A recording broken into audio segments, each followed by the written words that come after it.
So let me share my investing story a little bit.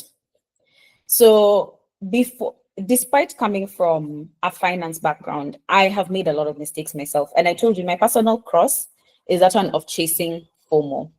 So I used to just invest in whatever comes along, anything that sounded interesting to me, I would put money into it. And I used to say, me, I'm high risk. That's what I used to say. Me, I'm high risk. So I only invest in high risk things. I hear a lot of women saying, me, I'm low risk. I'm risk averse. So I only invest in low risk things. If that's you, again, put a star and write that note down. So for the first 4 years of my career, I was investing in a lot of risky businesses. I was loaning people money to do things like cricket farming. Cricket farming, guys. I actually gave somebody 400,000 to do cricket farming. I invested in a shoe company. I invested in a peanut butter company. I invested in like a lending company. I was investing in all of these risky, exciting, but very risky things. And then what happened to me is that I got a goal. I decided that I wanted to do my MBA. And I wanted to do my MBA. At that time, I wanted to go to Harvard. So I now had this thing that I needed to pay for in 2 or 3 years. And I went and found out how much it costs to go to Harvard. It was 20 million shillings.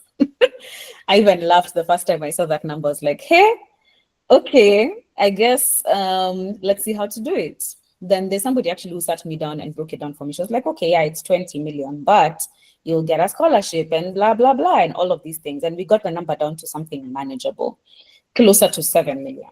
And I was like, okay, 7, it's a lot, but see, I've been investing for 4 years. I should have it. Clearly, I've been putting all this to 400, 500,000 everywhere. I should be able to have most of that money. So I went and looked and I discovered these people have given this money for cricket farming. They've made no progress. They cannot pay me back. This peanut butter lady, same thing.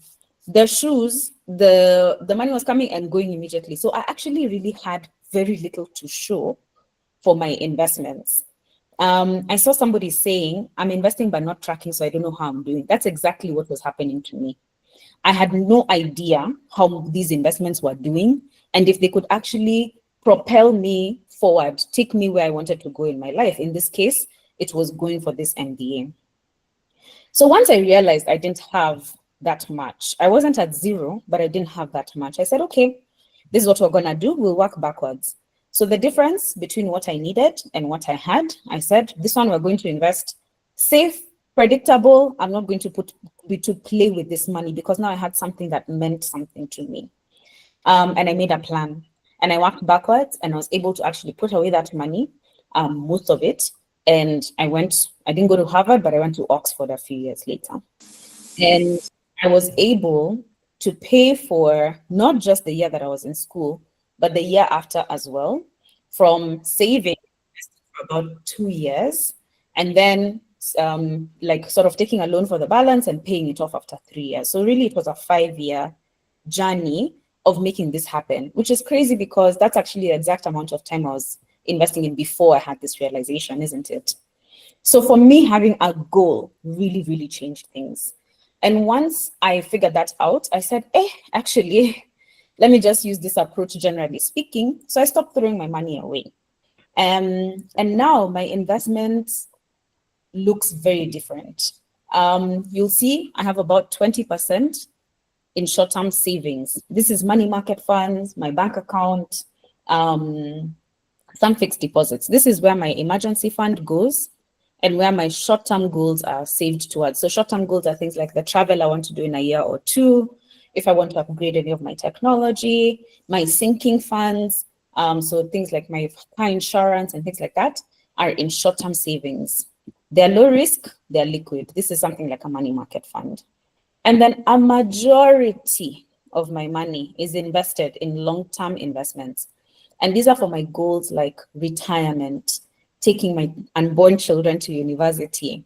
Eventually, I don't want to buy a home in Nairobi, but I would love to build and design a beautiful home in like a beachside or lakeside, or even buy and renovate it. So putting money away for things like that. These things are in low to medium risk opportunities and they are locked. So when something comes up, I actually cannot dip into these investments. I can't, it's not possible because it's locked away. And then because I am who I am, and I still will see a cricket farm and be excited and want to invest in it, I have allocated a small amount of money, 10% of my portfolio, to very high risk opportunities.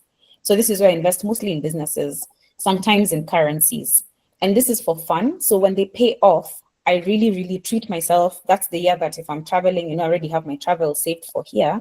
But if I get extra, maybe that year I'll travel business class, or I'll stay in a really fancy hotel, or I'll have a Michelin star meal experience. And it's also for legacy. These are the things I'll leave behind. And most importantly, the stories that I will leave behind. And this is how my portfolio now looks. And this is what I recommend for the average person, that your portfolio looks like this, that a majority, 90%, 20% for short term, 70% for long term, is in predictable investments, and a vast majority of your investments are actually locked. So you cannot keep dipping into them if you have something come up, because this seems to be the biggest thing that holds us back. So I see Caroline saying the disruption is that the main source, mine is disruption in the main source of income, e.g. job loss. So I would say if your income is not stable, you actually want to spend the next year or 2 years even making sure that you are finding an opportunity that is stable. So you interview intentionally, you improve your skills so that you can keep the job. That way you do not keep having that kind of disruption. Then I see, yeah, with disruption comes liquidating investments to get by until the best gig. That makes a lot of sense. Then Abby says, investing in a circle, but leadership and management issues come up, wondering which is the safest option. So again, investing is not easy, right? Like, it's difficult because you don't know what's safe. You don't know what's predictable. And that's where investment professionals come in to help you figure out and do even the due diligence on the opportunities that you're putting your money away into. And the challenge with answering this question is that safe, predictable, it changes as the market is changing, right? So you find that a lot of people, the advice changes over time to tell you this is the safest one. What we can show you though is how to do the due diligence when at that point of investing, so that you know, okay, this one I can trust.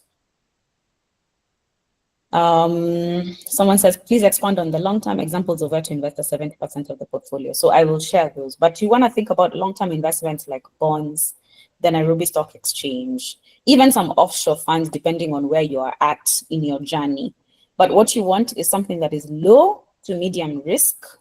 So not something where you can lose your capital, where you're guaranteed that if this money is invested, at the very least, the money that you've put away is gonna be taken, is gonna be brought back to you.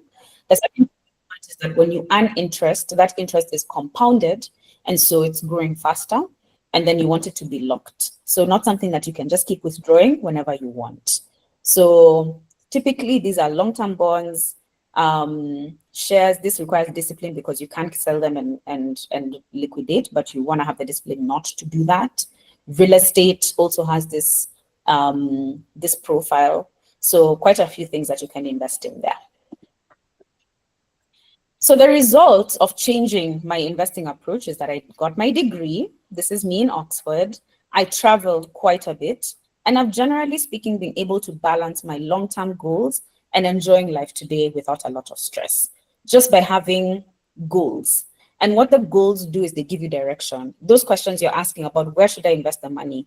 It becomes very clear once you know the goal. It becomes very clear where you can and cannot invest the money. You start to be a little bit more diligent with the way you vet opportunities, because this is goals, this is not now just money that you're putting away into the others. This is representing something specific. And I will tell you, when I'm working towards a goal, it's like that money is not even mine.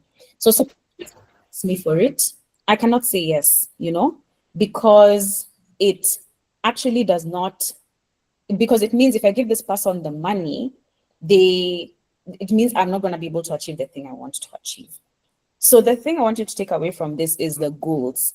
Goals really change the way you make investment decisions. It makes you care more, and therefore it makes you more diligent, more keen, you track more and all of that stuff. So you're much more likely to be able to correct if something is going wrong.